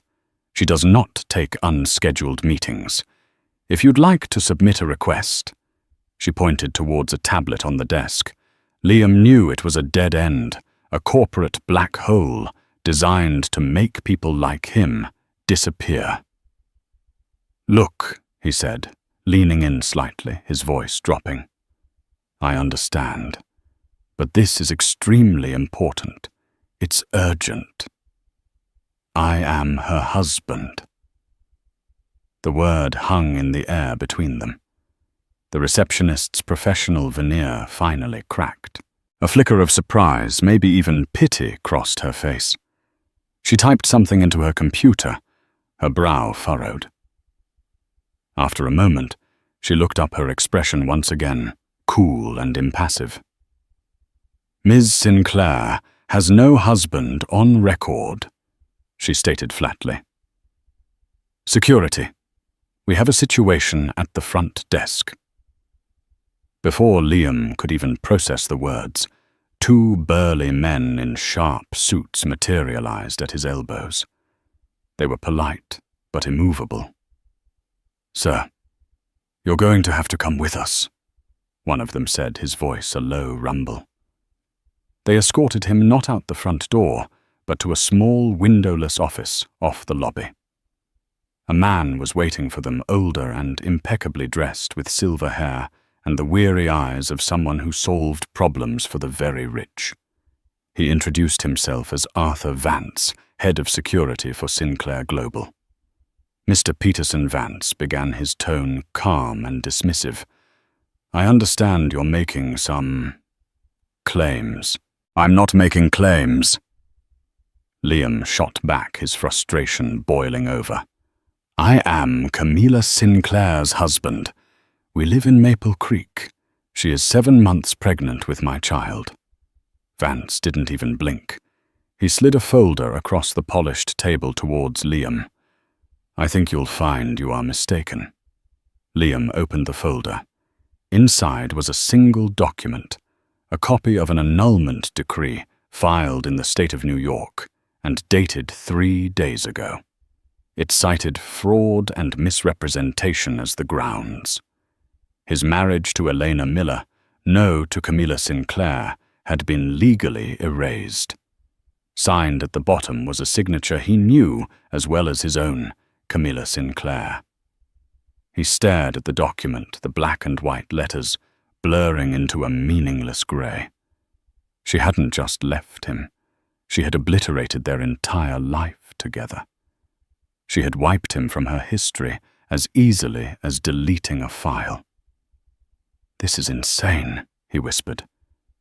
This is impossible. What's impossible, Mr. Paul? Peterson Vance said coolly, is that you will ever get within 100 feet of Ms. Sinclair again. She has returned to her life, a life that does not include you. I strongly advise you to go back to Maple Creek and forget any of this ever happened. For your own good. The veiled threat was unmistakable. These people, this family, they didn't just solve problems, they made them disappear. He was being erased. Defeated Liam was escorted out a side entrance and deposited onto the bustling Manhattan sidewalk. The city suddenly felt 10 times larger, a concrete jungle where he was completely out of his depth. He was just an architect, a man who built things. How could he possibly fight against people who had the power to unmake his entire reality with a piece of paper? He wandered aimlessly for hours until he found himself in a small park. He slumped onto a bench, the annulment papers clutched in his hand. He was nothing to her, a mistake to be corrected, a secret to be buried. But what about their baby? The child was a Sinclair heir, whether Camilla acknowledged it or not. Was that what this was all about? Did they want his child, but not him? The thought sent a fresh wave of ice through his veins. He looked at the wooden box sitting beside him on the bench. There was one last thing inside. He hadn't focused on the letters. The letters from Carmen. I think you're the bravest person I know. If Camilla had a sister, someone who seemed to be on her side 8 years ago, then maybe, just maybe, he had one last desperate card to play. He had to find Carmen Sinclair. She might be his only way through the fortress her family had built around the woman he once called his wife. Finding Carmen Sinclair was like trying to catch smoke. She held no official position at Sinclair Global and maintained a meticulously private life, a stark contrast to her newly resurfaced sister. After 2 days of fruitless searching online, Liam found a single breadcrumb, a mention in a high society charity blog from 6 months prior. It named Carmen Sinclair as a patron of a specific art gallery in Soho that specialized in emerging artists. It was a long shot, but it was the only one he had. He spent the next day sitting in a coffee shop across the street from the gallery, a place so chic and minimalist it made him feel clumsy and out of place. He watched as the city's elite, draped in designer clothes, drifted in and out. Just as he was about to give up, he saw her. A woman with the same dark hair as Eleanor, but cut into a stylish, sharp bob, stepped out of a black town car. She had the same fine-boned features, but where Camilla's face in the magazine had been hard and cold, this woman's was etched with a sort of weary elegance. Liam's heart pounded. He grabbed his bag and crossed the street, his mind racing. He couldn't confront her in public. He followed her into the gallery, keeping his distance as she spoke with the owner. He waited until she moved to a quieter section at the back, admiring a large, chaotic, abstract painting. He took a deep breath and approached her. Carmen Sinclair. She turned her eyes so much like Eleanor's, but guarded appraising him coolly. I'm sorry. Do I know you? No. My name is Liam Peterson. He watched her face for any sign of recognition. There was none. I was married to your sister. The change in her expression was immediate and dramatic. The polite disinterest vanished, replaced by a flash of panic, then a carefully constructed mask of indifference. She glanced around the gallery. I think you're mistaken, she said, her voice a low, clipped whisper. I don't know what you're talking about. She turned to walk away, but Liam stepped in her path. Please. He said, his voice raw with desperation. Her name was Elena Miller when I knew her. She's pregnant. She disappeared from our home nearly 2 weeks ago, and then I saw her on the cover of Forbes. I just want to know why. I just want to know if she's okay. Carmen stared at him, her composure cracking. He could see a war of emotions in her eyes. Fear, pity, and something else. Frustration. She sighed, a sound of profound exhaustion. Not here, she muttered. Meet me in 1 hour. Washington Square Park by the Arch. Come alone. If I see anyone with you, I'm gone. She swept past him and out of the gallery without another word. An hour later, Liam was waiting, his nerves frayed. Carmen arrived wearing sunglasses despite the overcast sky.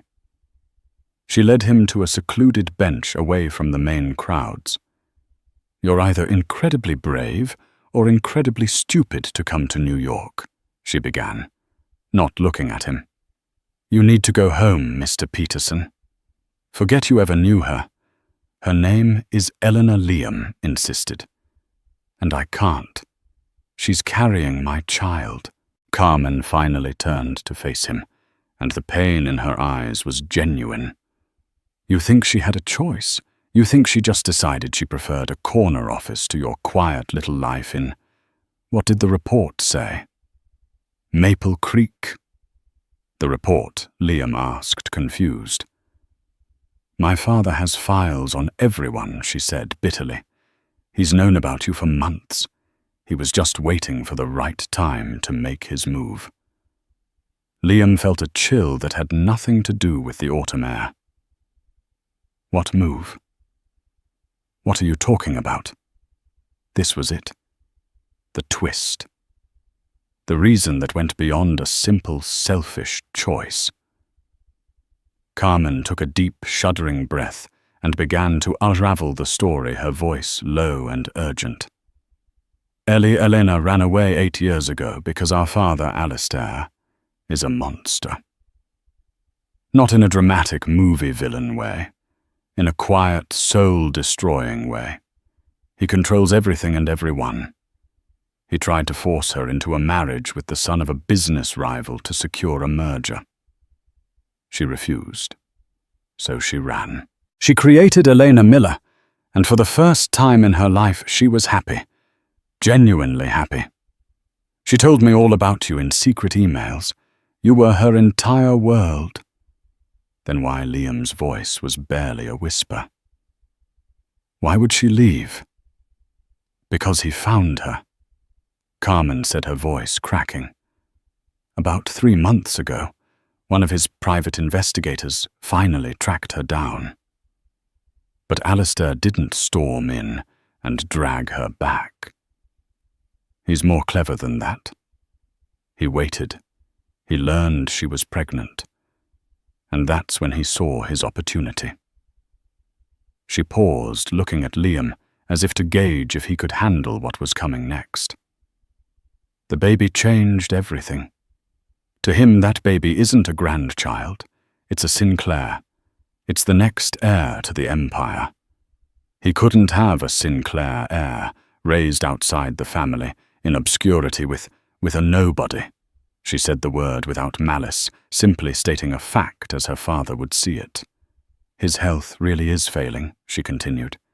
He needs a successor. His plan was always for Camilla to take over. When he found out she was pregnant, he saw the perfect leverage. He sent his man Arthur Vance to see her. I met Vance, Liam said grimly. Of course you did. Carmen scoffed. Vance delivered the ultimatum. It was very simple. Camilla was to come home, erase her life as Elena Miller, and take her place as CEO of Sinclair Global. She would raise her child within the family with all the resources and legacy that entails. And if she refused, Liam asked, though he already feared the answer. Carmen's eyes were filled with a deep, sorrowful pity. If she refused, he would have you destroyed. Not physically at first. He'd start with your career. An anonymous tip about structural flaws in your library project. A lawsuit from a disgruntled former client funded by him. He would bankrupt you, ruin your reputation, make you unemployable. And if you still tried to stay in her life, if you fought him, well, Alistair believes that tragic accidents can be arranged. The world tilted on its axis. Liam finally understood. The cold woman on the magazine cover wasn't a betrayal. It was a sacrifice. She hadn't left him because she didn't love him. She had left him to save him. The annulment, the cold silence, the corporate fortress. It was all designed to push him away, to make him hate her, to make him give up and go back to his life where he would be safe. She was a prisoner, and she was trying to protect her jailer's only target. She's trapped, Liam, said the realization dawning on him.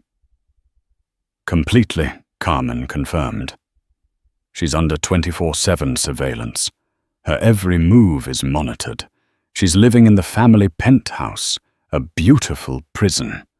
She's playing the part of the dutiful daughter because she believes it's the only way to keep you alive. All the anger and bitterness Liam had harbored for days evaporated, replaced by a wave of love so fierce it almost brought him to his knees. His Elena was still in there, buried beneath the Ice Queen persona of Camilla Sinclair. She was fighting for him in the only way she knew how. I'm not leaving, Liam, said a newfound determination solidifying in his chest. I'm not letting him win. Carmen looked at him, a flicker of something, admiration perhaps, in her eyes. My father has never lost Mr. Peterson. He has more money and power than you can possibly imagine. I don't care, Liam said, his voice hard as steel. She's my wife. That's my child. What he has doesn't matter. There has to be a way to get her out. And you're going to help me. It wasn't a question. It was a statement of fact. For the first time, Carmen Sinclair allowed herself a small, grim smile. The runaway heiress had a husband who was a fighter. Maybe, just maybe, Alistair Sinclair had finally met his match. Forging an alliance with Carmen, Liam devised an audacious, dangerous plan. It was clear they couldn't outmuscle or outspend Alistair Sinclair. They had to outthink him. Their only chance was to get a confession to get Alistair on tape, admitting to his threats. The stage for this high-stakes gamble was the Sinclair Foundation annual gala. A glittering media event where Camilla would be on public display and where Alistair, surrounded by his power, would feel untouchable. The plan was fraught with risk. Carmen secured Liam a position on the catering staff, making him a ghost in a black waiter's uniform. He moved through the dazzling ballroom of the Pierre Hotel, his heart hammering against his ribs, balancing a tray of champagne he could barely afford. Then across the sea of tuxedos and gowns he saw her.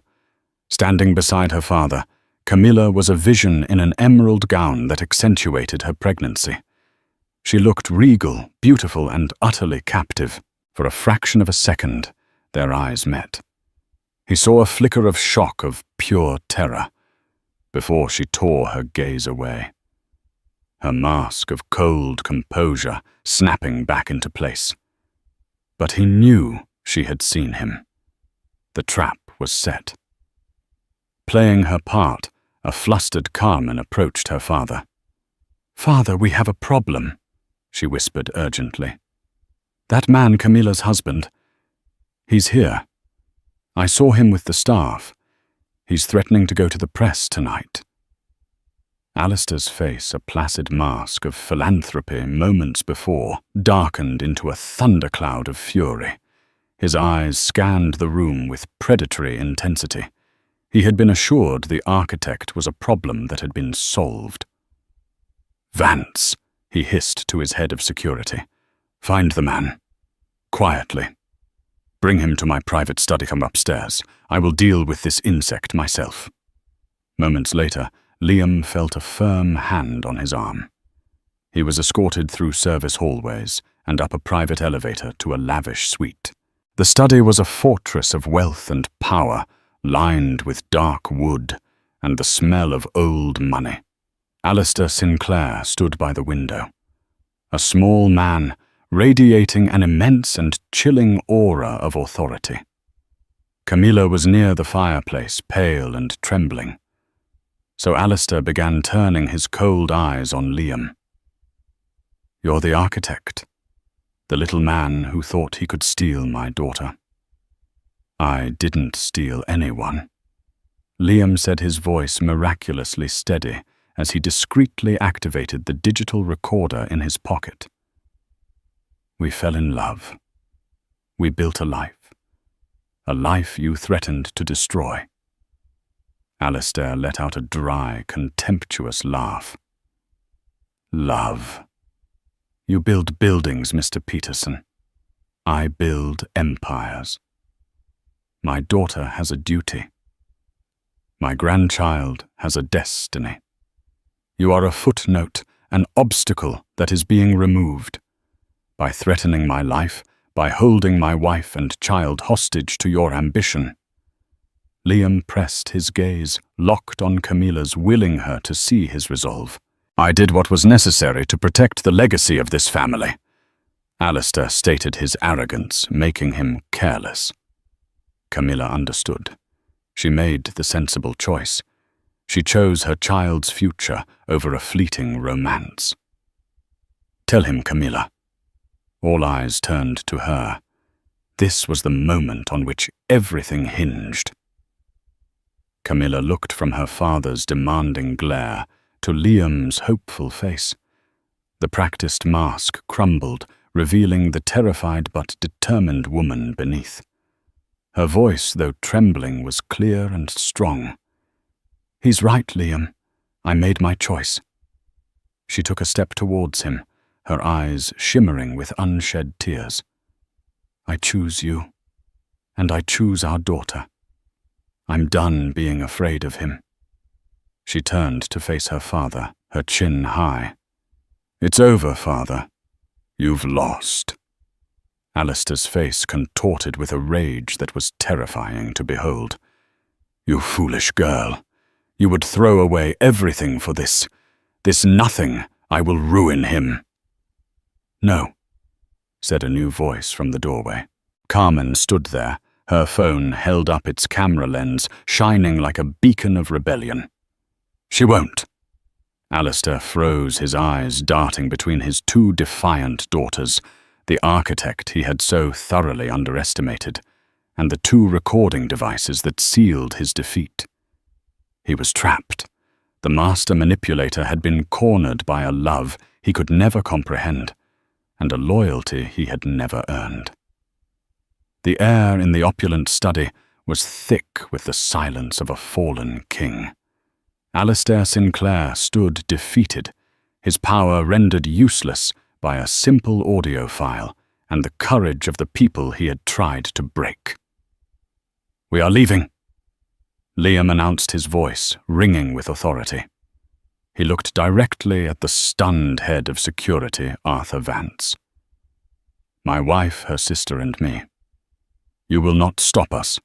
An audio file of Mr. Sinclair admitting to coercion and making threats against my life is in the hands of a third party. If we are not safely away from here in 20 minutes, that file will be sent to every major news outlet in the country. It wasn't a gamble, it was checkmate."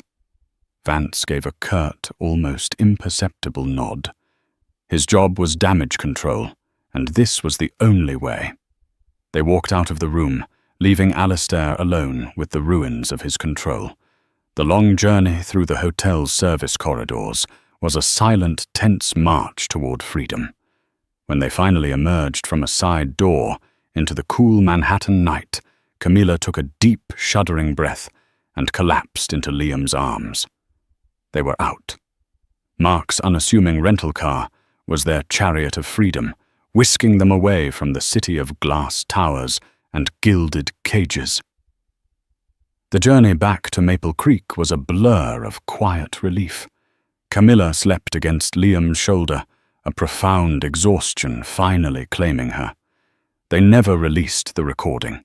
It was their insurance policy, a silent weapon held in reserve. With Carmen acting as a reluctant but firm intermediary, the terms of their liberation were negotiated. Alistair Sinclair, facing the utter ruin of his reputation, had no choice but to concede. Camilla Sinclair officially took a permanent medical leave of absence, citing complications with her pregnancy. The annulment was quietly reversed and replaced by a swift, settled divorce, leaving Elena Miller a free and independent woman. A substantial trust fund was established for her and the baby, not as a gift, but as a severance package from the family she was finally escaping. Life in Maple Creek did not simply snap back to normal. It settled into something new, something more honest. The trauma of the last few weeks left scars, but within the walls of their home, Liam and Elena began to truly rebuild their foundation. She told him everything about her suffocating childhood, and his last vestiges of anger at her deception melted away into an overwhelming empathy for the girl who had to run away just to breathe. He told her about his 10 days of hell searching for a woman who didn't exist, and she wept, finally able to grieve for the pain she was forced to inflict to save him from something far worse. 2 months later, Olivia Rose Peterson was born healthy and beautiful, with her father's calm eyes and her mother's dark hair.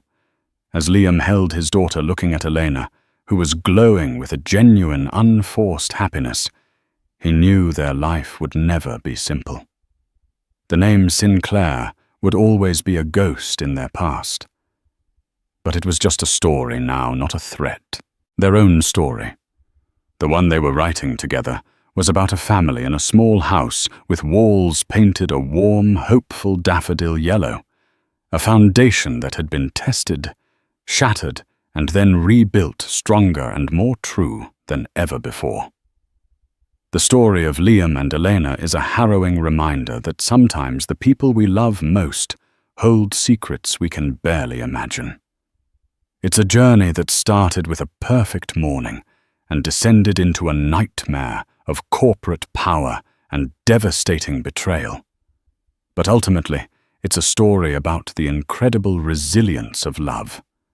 It shows us that truth, when fought for, can topple empires, and that the strongest foundations are not built with money or power, but with courage, sacrifice, and an unbreakable trust. Their battle was fought not in a boardroom, but in the heart, and it's a victory for anyone who has ever felt small against an insurmountable force. If their incredible story of love against all odds moved you, please take a moment to hit that like button to let us know. Share this video with someone who appreciates a story of true strength and resilience. And most importantly, if you want to hear more unforgettable real-life dramas like this one, make sure you subscribe to our channel and turn on notifications. You won't want to miss what's coming next. Thank you for listening.